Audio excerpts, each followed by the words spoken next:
എതിർപ്പില്ലെങ്കിൽ എനിക്ക് എതിർപ്പുണ്ട്. ഒരു ഇന്റർവ്യൂ കാണാനിടെ നമ്മുടെ ഹൈദരാലിയും നടി പ്രിയങ്കയും തമ്മിൽ മുട്ടനടി നടക്കുന്ന ഒരു ഇന്റർവ്യൂ ആയിരുന്നു. ആ ഇന്റർവ്യൂവിൽ ഹൈദരാലി ചോദിച്ച കുറെ ക്വസ്റ്റ്യൻസ് ഉണ്ടായിരുന്നു. അതായത് ഈ ഹേമ കമ്മിറ്റി വിഷയവുമായി ബന്ധപ്പെട്ടിട്ട്, അതാണല്ലോ ഇപ്പൊ ട്രെൻഡിങ്. അപ്പൊ അതുമായി ബന്ധപ്പെട്ടിട്ട് കുറച്ച് ക്വസ്റ്റ്യൻസ് ചോദിക്കാൻ വരുന്നതിന് മുൻപ് തന്നെ നമ്മുടെ പ്രിയങ്കയുടെ ഭാഗത്ത് നിന്ന് ഒരു എന്താ പറയാ, അത് ചോദിക്കണം എന്നുള്ള രീതിയിൽ കുറച്ച് കാര്യങ്ങൾ വരുന്നിട്ടുണ്ടായിരുന്നു.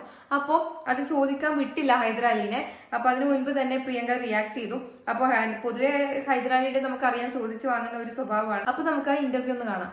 ഇരിക്കുമ്പോ പ്രേക്ഷകർ വയ്ക്കും പ്രിയങ്ക ഇരിക്കുമ്പോൾ ഇപ്പം വലിയ വിവാദങ്ങളൊക്കെ നടക്കുന്ന ഒരു അവസരമാണല്ലോ. ഇല്ലേട്ടാ, പ്രിയങ്ക അമ്മയുടെ ഭയങ്കര ആക്റ്റീവ് മെമ്പറൊക്കെയാണ് അവർ. അതുകൊണ്ട് പ്രിയങ്ക ഒരു ചോദ്യം ചോദിക്കുന്നത് എതിർപ്പില്ലെങ്കിൽ എനിക്ക് എതിർപ്പുണ്ട്. ഞാൻ നിങ്ങളോട് വന്നപ്പോഴേ പറഞ്ഞിട്ടുള്ള കാര്യമാണ് എന്നോട് ഇങ്ങനത്തെ കാര്യങ്ങൾ ചോദിക്കുന്നത്. നമ്മൾ പണത്തിന്റെ കാര്യം സംസാരിക്കാൻ വന്നിരിക്കുന്നതാണ്. നിങ്ങൾ ഈ തീ കത്തുന്നിടത്ത് ഇങ്ങനെ വാരിയിട്ട് കത്തിക്കാൻ നോക്കണ്ട, എനിക്ക് താല്പര്യമില്ല. ഞാൻ വേണ്ട, നിങ്ങൾ ചോദിക്കണ്ടെന്നേ. താല്പര്യമില്ലെന്നേ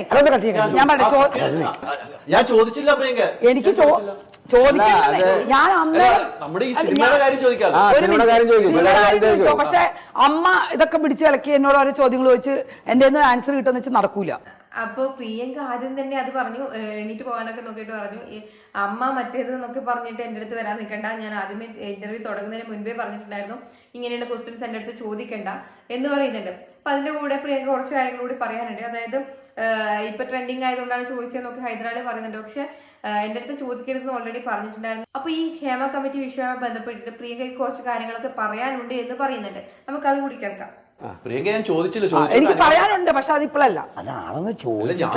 ഇല്ല, അപ്പഴത്തിന് എടുത്തിട്ടല്ലോ. അമ്മയിൽ എന്തുണ്ടായി ഹേമ, ഇതൊക്കെ എന്നോട് ചോദിക്കേണ്ട കാര്യമില്ലെന്ന് ഞാൻ ആദ്യം പറഞ്ഞു. കാരണം അലി കുറച്ച് അങ്ങനെ ചോദിക്കുന്ന ആളാണ്.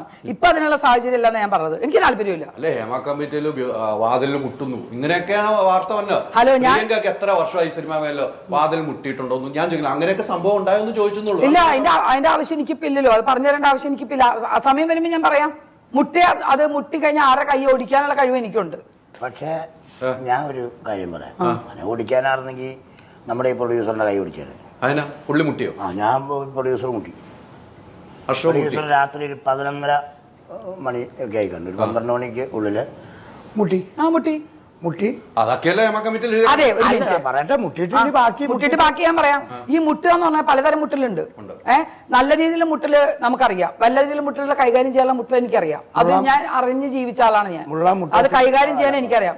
എന്റെ പ്രൊഡ്യൂസർ. അപ്പൊ ഇതിൽ പ്രിയങ്ക പറയുന്ന ഒരു കാര്യമുണ്ട്. അതായത് നല്ല രീതിയിൽ മുട്ടണത് കൊണ്ട്, അതായത് മോശം രീതിയിൽ മുട്ടണത് കൊണ്ട് ഒരു പ്രൊഡ്യൂസർ മുട്ടിയത് എന്തിനാണെന്നറിയോ? ഞാൻ അന്ന് ഷൂട്ടിങ്ങിൽ അഭിനയിച്ചുകൊണ്ടിരിക്കുക. എനിക്ക് പനി കടുത്ത് തന്നെ ഹോസ്പിറ്റലിൽ കൊണ്ടുപോയി.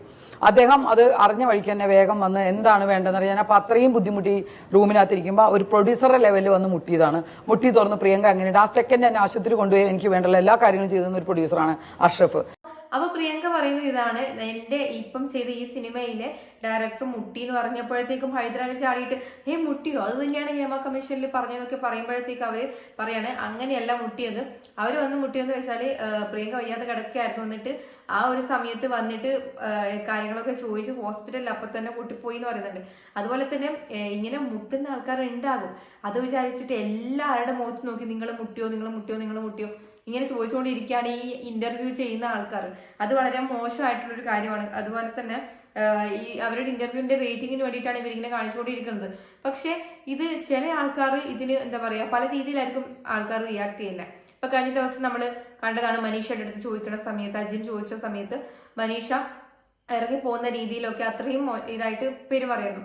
കാരണം എല്ലാവർക്കും ഇത് ഒരേപോലെ അല്ല കൊള്ളുക. കാരണം നല്ല രീതിയിൽ പോണ ആളോട് പോയിട്ട് നിങ്ങൾ മുട്ടുമെന്ന് ചോദിക്കുമ്പോൾ അവർക്ക് എന്തായാലും അത് അവർ റിയാക്ട് ചെയ്യും.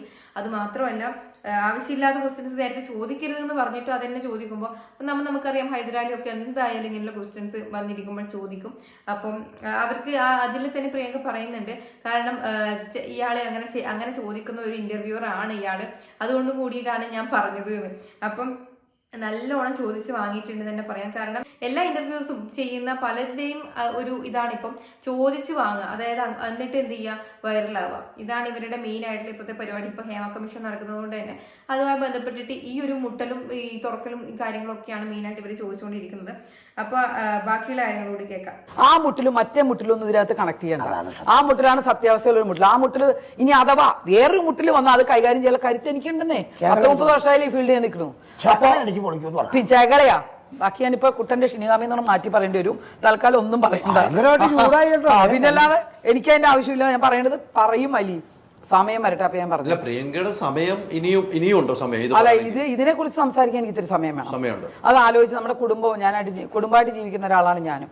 എനിക്ക് എന്തെങ്കിലും പറയണമെന്നുണ്ടെങ്കിൽ അവരൊക്കെ സംസാരിച്ച് അതിന് ഓക്കെ ആയതിനു ശേഷം മാത്രമേ സംസാരിക്കൂ. പക്ഷെ ഞാൻ സംസാരിക്കും. പ്രിയങ്കയ്ക്ക് പറയാനുണ്ട് ഇതിനെക്കുറിച്ച്? പറയും, ഉറപ്പായിട്ടും പറയും. അത് അലിയുടെ മുമ്പിൽ ഇരുന്ന് പറയും. അമ്മയ്ക്കുള്ളിലെ പ്രശ്നങ്ങളും എല്ലാം ഞാൻ പറയും, എല്ലാം പറയും. എനിക്ക് ഒരു പേടിയില്ല. അമ്മയ്ക്കുള്ളിലുണ്ട് ഉണ്ടെന്നല്ല ഞാൻ പറഞ്ഞത്. ഞാനായിട്ട് ഇനി താരസംഘടനയ്ക്കുള്ളിൽ ഉണ്ടെന്നല്ല പറയേണ്ടത്. അതിൽ കുറച്ച് കാര്യങ്ങളുണ്ട്. ആ കാര്യങ്ങൾ തുറന്നു പറയാനുള്ള സമയം വരുമ്പോൾ ഞാൻ പറയും. പ്രിയങ്ക പറയുന്ന ഇതാണ്, ഒരു സമയം വരുന്ന സമയത്ത് ഞാൻ പറഞ്ഞ കുടുംബമായിട്ട് ജീവിക്കുന്ന ഒരാളാണ്.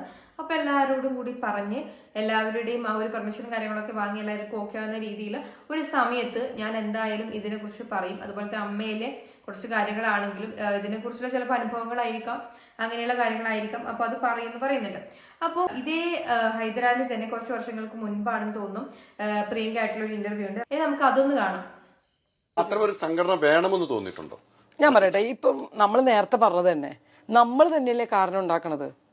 ഒരു ലൊക്കേഷനിൽ പോയിട്ട് എന്നെ അയാൾ തോണ്ടി എന്നെ പിച്ച് എന്തിനു വേണ്ടിയിട്ടാ തോണ്ടോ പിച്ചോ അങ്ങനെ എന്തെങ്കിലും സംസാരിക്കുകയൊക്കെ ചെയ്ത് നമുക്ക് പ്രതികരിക്കാനുള്ള കഴിവില്ലേ? എന്തിനോ വേറൊരു സംഭവം ഇപ്പോൾ പറയേണ്ട ലൊക്കേഷനിൽ സെർച്ച് ചെയ്യണം, അത് ചെയ്യണം, ഇത് ചെയ്യണം, എന്തിനു വേണ്ടിയിട്ട്? എന്താ അതിൻ്റെ ആവശ്യം എന്താണ്? ഞങ്ങളൊക്കെ എത്ര വർഷം കൊണ്ട് ഫീൽഡിൽ നിന്ന് വരുന്ന ആൾക്കാരാണ്. എനിക്ക് ഇത്രയും വർഷം, ഞാൻ 30ാമത്തെ വർഷമായിട്ടുണ്ടാവും ഈ ഫീൽഡിൽ വന്നിട്ട്. എനിക്ക് ഈ ഫീൽഡിൽ നിന്ന് അങ്ങനെയുള്ള ദുരനുഭവം ഒന്നും ഉണ്ടായിട്ടില്ല. ഒരു വർക്കിൽ നിന്ന് എനിക്ക് അങ്ങനെ ആരുമായിട്ട് ഒരു പ്രോബ്ലം ഉണ്ടായിട്ട് തിരിച്ചു പോകുന്ന ആളുമല്ല ഞാൻ. എനിക്ക് ഇഷ്ടപ്പെട്ടില്ലേ എന്തെങ്കിലും സംസാരിച്ചോ, ശരി ഇവിടെ വെച്ച് നിർത്ത്, ഞാൻ പോവാന്ന് പറഞ്ഞ് പോന്നിട്ടേ ഉള്ളൂ. നമുക്ക് അങ്ങനെ ചെയ്തൂടെ? എന്തിനാ അതിന് പ്രത്യേകിച്ചൊരു സംഘടന? അപ്പൊ ഇതിൽ പ്രിയങ്ക പറയണെന്ന് വെച്ചാല് എനിക്ക് ഇതുവരെയും അങ്ങനെ ഒരു മോശം അനുഭവം ഉണ്ടായിട്ടില്ല എന്നാണ്. അതുപോലെ തന്നെ ഇതിന് പ്രതികരിച്ചാൽ പോലെ കറക്റ്റ് ടൈമിന് എന്തിനാണ് പിന്നെ ഇങ്ങനെയുള്ള സെർച്ച് ചെയ്യുന്നത്, അതുപോലെയുള്ള കാര്യങ്ങളൊക്കെ വന്ന് ചെയ്യുന്നതെന്നൊക്കെ പറയുന്നുണ്ട്. അപ്പൊ നമുക്ക് ബാക്കി കൂടി കേൾക്കാം. ഈ സംഘടനയ്ക്ക് അല്ല, WCCയുടെ പ്രവർത്തനം ഏത് മേഖലയിലാണ് പോകുന്നത് നമ്മളെല്ലാരും കാണുന്നുണ്ട് അല്ലെ? ഇപ്പൊ WCCയുടെ പ്രവർത്തനം എന്താണെന്ന് പോലും നമുക്കറിയാത്ത അവസ്ഥയിലും അല്ലേ ആണല്ലോ. അപ്പൊ ഞാൻ അതിനെ കുറിച്ചൊന്നും ചിന്തിക്കാനൊന്നും പോകാറില്ല. കാരണം നമുക്ക് അമ്മയെ നമ്മൾ കുറ്റം പറയില്ല. കാരണം അമ്മ എന്ന് പറഞ്ഞാൽ സംഘടനയ്ക്ക് ഒരു പരിധിയുണ്ട്. ആർട്ടിസ്റ്റുകളുടെ കളത്തിൽ ഇടപെടാനാണ് ഇരുന്നത്. എനിക്ക് അമ്മേനൊന്നും കുറ്റം പറയാനൊന്നുമില്ല. എത്രയോ നല്ല പ്രവർത്തികളുണ്ട്. ഇപ്പൊ ഞാൻ പറയട്ടെ, ഒരു 5000 രൂപ വെച്ച് എല്ലാ മാസവും 1-ാം തീയതി എന്റെ ബാങ്കിൽ വരുന്നുണ്ട്. ഈ 5000 രൂപയും കൊണ്ട് ഓരോ വീട്ടുകാരും ജീവിക്കുന്നുണ്ട്, മരുന്നും വാടകയും ഒക്കെ കൊടുത്ത്. അത് കാണാൻ മനുഷ്യന് കണ്ണില്ലേ? പ്രിയങ്ക പറയുന്നതെന്ന് വെച്ചാല് അമ്മ എന്ന് പറയുന്ന സംഘടനയെ ഞാൻ ഒരിക്കലും കുറ്റം പറയില്ല. അതിൽ വരുന്ന ഈ മോഹൻലാലൊക്കെ പറഞ്ഞ പോലെ തന്നെ അതിൽ എന്താ പറയാ എല്ലാ മാസവും 5000 രൂപ അക്കൗണ്ടിൽ വരുന്നുണ്ട്. അതുകൊണ്ട് തന്നെ എന്താ പറയാ ഞാൻ കുറ്റം പറയില്ല, അതിൽ യോജിക്കാൻ പറ്റത്തില്ല. എല്ലാവർക്കും 5000 രൂപ അക്കൗണ്ടിൽ വരുന്നത് കൊണ്ട് അവർ പീഡിപ്പിച്ചാലും വിടാണ്ടിരിക്കണം എന്ന് നമുക്ക് പറയാൻ പറ്റത്തില്ല, അതിലുള്ള ആൾക്കാർ. അപ്പോൾ അത് വേറൊരു കാര്യമാണ്. അപ്പോൾ ഇതിൽ പ്രിയങ്ക പറയുന്നത് വെച്ചാൽ അമ്മയ്ക്കെതിരെ ഞാനൊന്നും പറയില്ല, WCCക്കെതിരെ, അതായത് WCC എന്തിനാണെന്നുള്ള രീതിയിലാണ് സംസാരിക്കുന്നത്, അങ്ങനെ ഒരു സംഘടനയുടെ ആവശ്യം എന്താണ് എന്നാണ് പറയുന്നത്. അപ്പൊ ഇപ്പൊ നടന്ന ഇന്റർവ്യൂവിൽ ഇതേ വ്യക്തി തന്നെ പറയുന്നത് എനിക്ക് കുറച്ച് കാര്യങ്ങൾ പറയാനുണ്ട്, ഞാൻ വീട്ടുകാരോടൊക്കെ ഒന്ന് പറഞ്ഞിട്ട് സെറ്റാക്കിയിട്ട് അപ്പൊ ഒരു ദിവസം ഞാൻ എന്തായാലും തുറന്ന് പറയും എന്ന് പറഞ്ഞിട്ടുണ്ട്. അപ്പോൾ അതിനുശേഷം എന്തെങ്കിലും നെഗറ്റീവായിട്ടുള്ള അനുഭവങ്ങൾ ചിലപ്പോൾ ഉണ്ടായിട്ടുണ്ടാവാം. അപ്പം അന്ന് ഒരു അനുഭവം എനിക്ക് സിനിമയിൽ നിന്ന് ഉണ്ടായിട്ടില്ല എന്ന് പറഞ്ഞ ആളാണ്. അപ്പൊ ഇതേ വ്യക്തി തന്നെ ഇപ്പൊ കുറച്ച് കാര്യങ്ങൾ പറയാനുണ്ട്, ഞാൻ എന്തായാലും അത് പറയുമെന്നും പറഞ്ഞിട്ടുണ്ട്. അപ്പോൾ ചിലപ്പോൾ പറയുമായിരിക്കും, ചിലപ്പോൾ ഇനി അത് പറയാതെ ഒതുങ്ങി പോവായിരിക്കും, നമുക്ക് കണ്ടറിയാം. എന്തായാലും ഈ ഒരു വിഷയത്തിൽ ഹൈദരാലി ചോദിച്ചു വാങ്ങിയിട്ടുണ്ട്. ഹൈദരാലി ഈ ഒരു വിഷയത്തിൽ ഉദ്ദേശിച്ചതെന്ന് വെച്ചാൽ ഹേമ കമ്മീഷൻ കാര്യങ്ങൾ അമ്മ നോക്കി ഇട്ട് കൊടുത്തിട്ട് എന്തെങ്കിലും അനുഭവങ്ങൾ ഉണ്ടോ എന്നൊക്കെ ചോദിച്ച്, വാതിൽ മുട്ടിയിട്ടുണ്ടോ എന്നൊക്കെ ചോദിച്ച് എന്തെങ്കിലുമൊക്കെ കുത്തി പൊറുക്കി എടുക്കാം, അങ്ങനെ എന്തെങ്കിലുമൊക്കെ കണ്ടന്റ് ആയിട്ട് കിട്ടും എന്നൊക്കെ വിചാരിച്ചിട്ടുള്ള കാര്യമായിരുന്നു ചോദിച്ചത്. പക്ഷെ അവർ ഓൾറെഡി പറഞ്ഞിട്ടുണ്ടായിരുന്നു ഇങ്ങനെയുള്ള വിഷയം ചോദിക്കരുത് എന്ന്. അത് കഴിഞ്ഞിട്ടും ഈ ചെറിയ രീതിയിൽ അങ്ങ് ഇട്ട് കൊടുത്തു. അതിന് മുൻപേ അവർ റിയാക്ട് ചെയ്തു. അപ്പോൾ ഒന്നും ഹൈദരാലിക്ക് അവിടെ കിട്ടിയില്ല എന്ന് മാത്രമല്ല, ചോദിച്ചു വാങ്ങിയതുപോലെയായി. ഇത് ആളുടെ സ്ഥിരം സ്വഭാവമാണ്. അപ്പോൾ എന്തായാലും ഇതിനെക്കുറിച്ച് നിങ്ങളുടെ അഭിപ്രായങ്ങൾ താഴെ കമന്റ് ചെയ്യാം.